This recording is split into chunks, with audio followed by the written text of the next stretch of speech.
নমস্কার, আমি পশ্চিমবঙ্গের একজন সাধারণ মানুষ।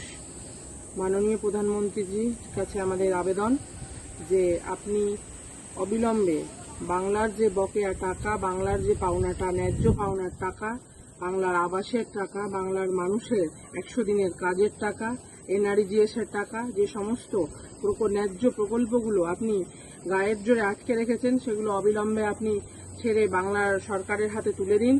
এই বঞ্চনা এবং দ্বিচারিতা বাংলার মানুষ কখনো মেনে নেবে না।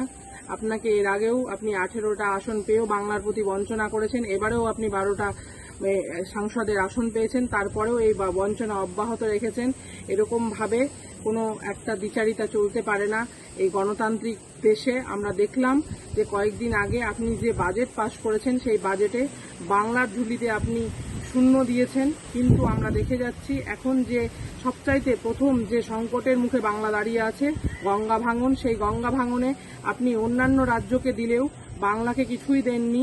এই দ্বিচারিতার বিরুদ্ধে বাংলার আপামর সাধারণ মানুষ, বাংলার ছাত্র যুব সমাজ, আমাদের নেত্রী তথা মমতা ব্যানার্জি এবং আমাদের সেনাপতি তথা অভিষেক বন্দ্যোপাধ্যায়ের নেতৃত্বে গোটা বাংলার রাজপথ এবং আমরা দিল্লি পর্যন্ত এই আন্দোলনের জন্য আমরা আন্দোলন করব। বাংলার বকেয়া টাকা ফিরিয়ে নিয়ে আসব, এটাই আপনাদেরকে বলার।